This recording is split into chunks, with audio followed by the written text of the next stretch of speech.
Ethan Seow, CEO, Centre For Cybersecurity, covers why cybersecurity matters, what can be done to strengthen cyber risk culture, and how to assess a desired risk management culture across the organization. Mr. Seow, please.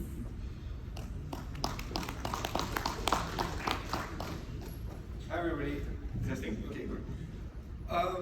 I'm coming in from a very different perspective today. We had a lot of talks about a lot of details about what's it like to run a cybersecurity program within a company. Instead, I come in with a change maker's perspective, partly because there's an elephant in the room. Well, if you read the bios of most of the people here, almost everybody here has at least 10 to 20 years of experience in IT and cybersecurity. I literally have 1.5, 2 years officially. So where I'm coming from is a completely different set of stories, and also why I'm offering a different perspective. So if I lift off what Christopher just shared about, diversity helps a lot, and I hope that this diversity can help you guys think about it in a slightly different way. So in case you guys don't know, I was actually a medical student, went through all 5 years of it. I was slated for residency in psychiatry, and I quit. Well, most people have gone like, how many of you can have kids here who have completely been shattered if your kid quits medical school? Everybody has so cool with it. Okay, cool, great. My mom cried for 6 months, so these are the things that gives me a very different perspective from most people. Went for a safe career, didn't continue with it. Another thing that I did, I started a whole series of different businesses for the last 10 years. So I did a lot of music. I traveled the world. I've been a musician in multiple bands. I'm a bassist for Latin as well as jazz music. So if you're interested in that as well, I'm performing next month. But more importantly, it gives me a very good sense of understanding a lot of different ways in which different cultures look at people. Because one thing I had at my fingertips was I was able to communicate with people of different cultures simply because I played music with them. And this gave me a lot of access into how different cultures work, how different people work, and gave me a lot of perspective, which is actually why I started this program, this company called Undelusional. So a lot of people still call it delusional because they can't add the un behind it. I'm not sure why. And the real reason behind it is because my goal was to help people recognize that we are all humans, we all have our delusions, we all have our limitations.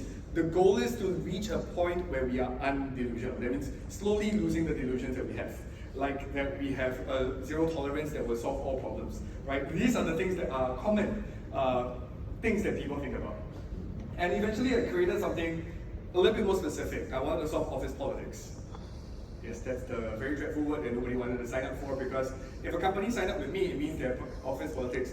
Now, for risk compliance side of things, does that look good in front of the company management? So, but what happens is I did have clients, I did work with a few companies, it was quite fun. However, eventually I found myself with Centre For Cybersecurity. The reason actually came about because we were trying to solve a problem that was in the industry that we were asked to solve, which was there's a market gap, there's a lacking in talent, that's exactly what Christopher was talking about, and there's not enough entry-level people. And if you know most of the hiring processes in a lot of these companies, most people can't even make it through into the interviews to even get a job, let alone even get into the job if they're new to the industry. So with the chicken and egg problem, right, do you want to create people first, or do you want to hire people first, or do you want to create people, and it keeps going back and forth.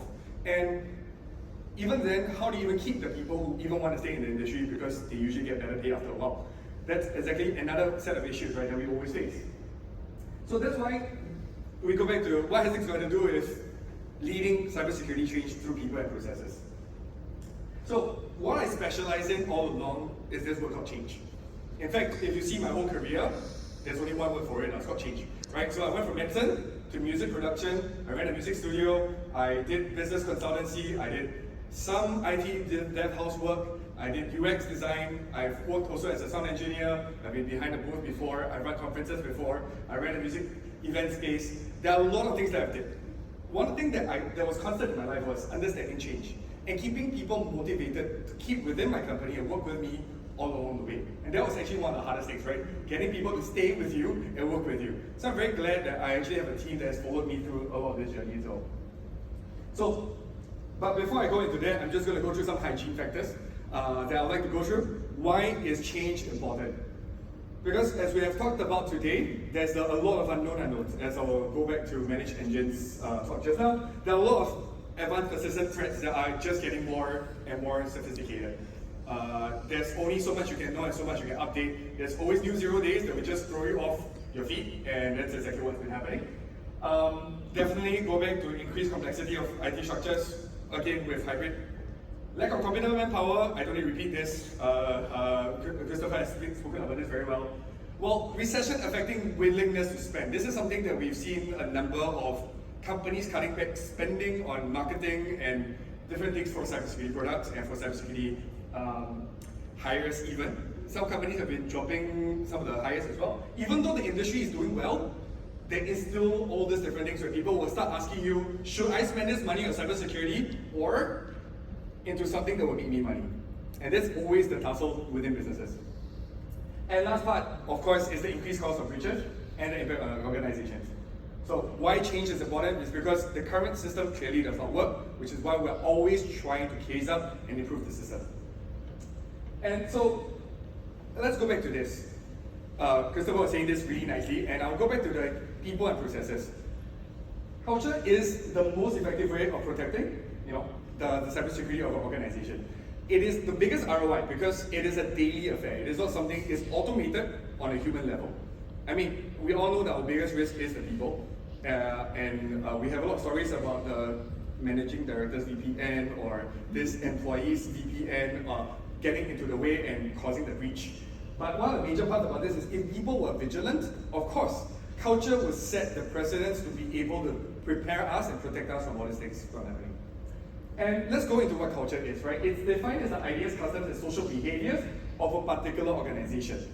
So, how often do we put our organization's culture under a microscope and see what really happens with our companies? A lot of times, most people say our culture is that of inclusiveness, openness, and da-da-da-da-da. But the next moment, you have a manager screaming at an employee, you have an auditor breathing down the neck of another person, you have an accountant being angry that nobody's giving him proper filing work. Right? There's a lot of that happening. Culture is not about what we put on paper and not what we announce to the world. It is, again, the ideas, customs, and social behavior. It is not measured on paper, it is measured on day-to-day interactions between people. And that's why it's very important that we need to recognize that people and the processes is exactly what culture is. And to lead culture change actually is what I hope to inspire you. So again, the goal of today's talk is not so much to tell you how to do it, but what I'm trying to achieve is to help you inspire you to lead the change. Actually, I just had a really good chat with Jenny here. I think she talked a lot about leading by example, and that's actually what I talk a lot about with my clients when I was doing office matters and other things. But it's also one thing that I think, especially in security, becomes more and more important. The simple reason is because, so a lot of people go down this path of looking at fear or inspiration. How many of you use breaches as the best way of trying to convince your boss to spend more money on cybersecurity? Right? No, it doesn't work, right? But you know what? The industry does that all the time. The cost of breaches is increasing. You see all the ads always about fear, right? Right? You never see people talking about what it means to have a culture that is open, is kind, is nice, is wonderful. You don't have ads around this. But we know that on a day-to-day level in the company, what matters most is we need to set a vision for the company, especially in cybersecurity, in order for it to work. So one of the biggest struggles that we always have, which is a common issue, is that the metrics, I'm just double checking my slides. Yes, correct. You can't measure, what you can't measure, you can't change. I think this is true. Anybody who has disagreements, anybody? Go, right? Whatever you measure, you change. If you measure PSLE scores, that will be exactly what every kid will live their life upon. Right? Every parent will start telling you PSLE score is the only thing that 12-year-olds should focus on. And not of course. I'm just saying that. But a lot of people who measure success and measure different things will use these things as measures. And what you measure, you change. Right? So this is why another ironic part about this is that if you've seen the measures of what makes good cybersecurity, does any of this look sexy to a CEO? No. What looks sexy to a CEO and a board? Profits, your DCF. What is your price to earning ratio? How are the investors interested in what you have to do? When would your leadership actually care for cybersecurity if our metrics are all not sexy. I mean, one of the biggest things, and I think Jenny will agree with this, is the biggest role that we play is to have 0 major incidents. I mean, that's the ideal, right? Ideal. We can dream. But you know, when your goal is to hit for 0, you cannot go any lower. You cannot.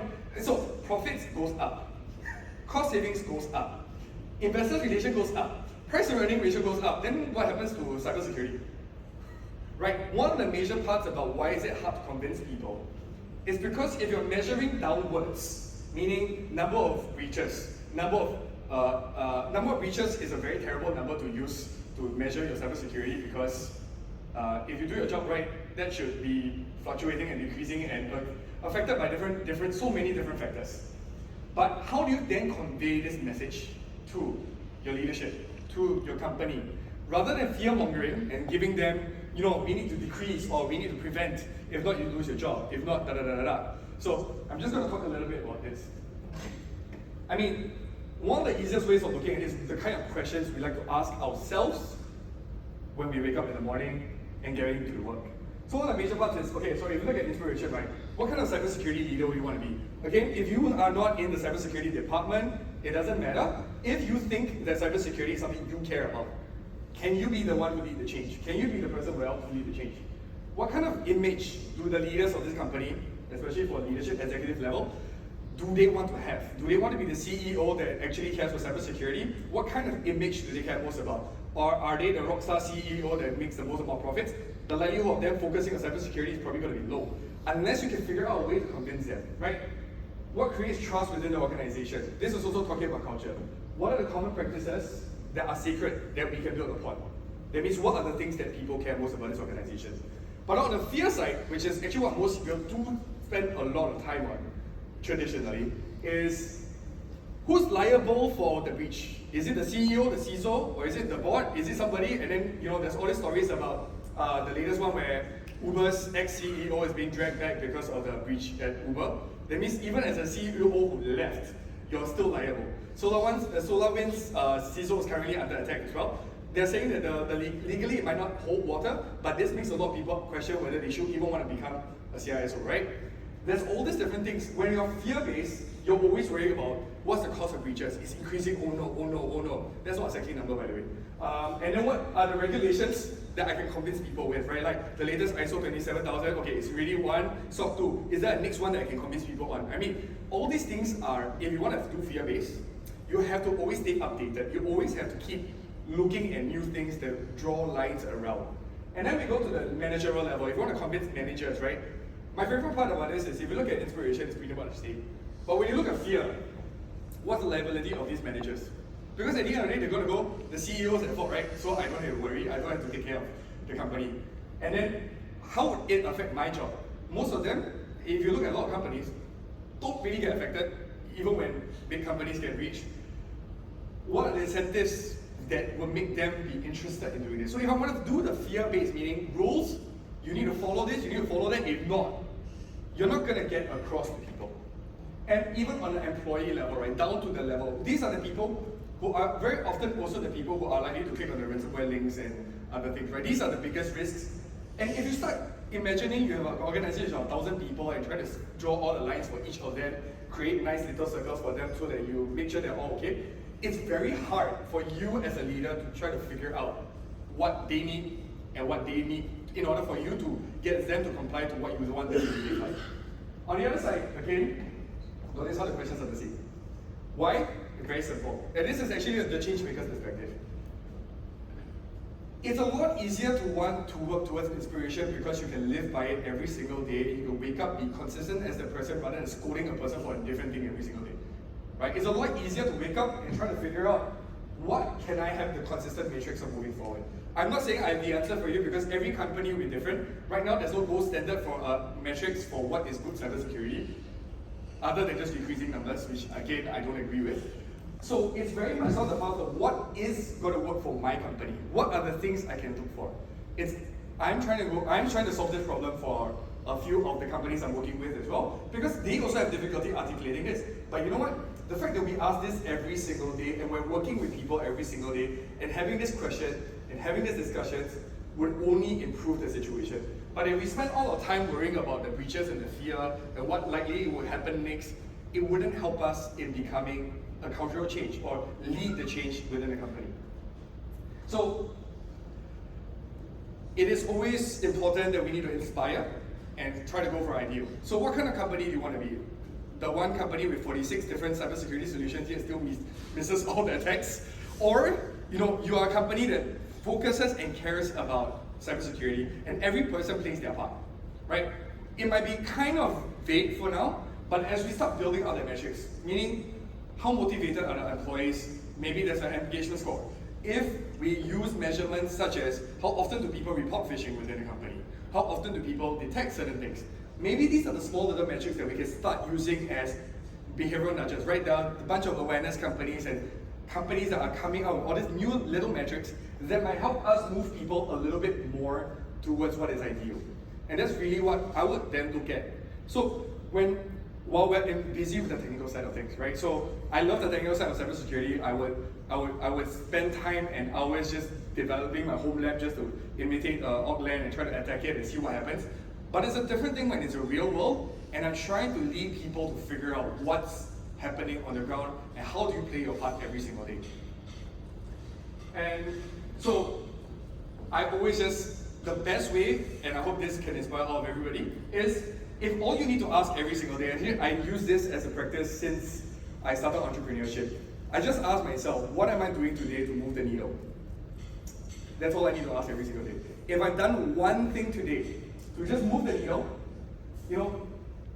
that improves the cybersecurity of the company and satisfies the stakeholders, you know that you're making progress every single day, even if you don't achieve it within the next a year. If you just change the opinion of one management, one stakeholder, you might actually be able to get a whole list of things, but it might take you a year. But as long as you know, especially as a change maker, right, change takes time, takes years, takes effort, takes consistency. And as long as you wake up every morning and ask this question, what am I doing to move the needle? That's exactly what's most needed. So I hope this has inspired all of you. It's a short one. And if you have any more questions about culture side of things, I'm happy to chat. I can talk about this till cows come home. And I would love to have conversations around how to create great cultures within companies, especially for cybersecurity. Thank you very much.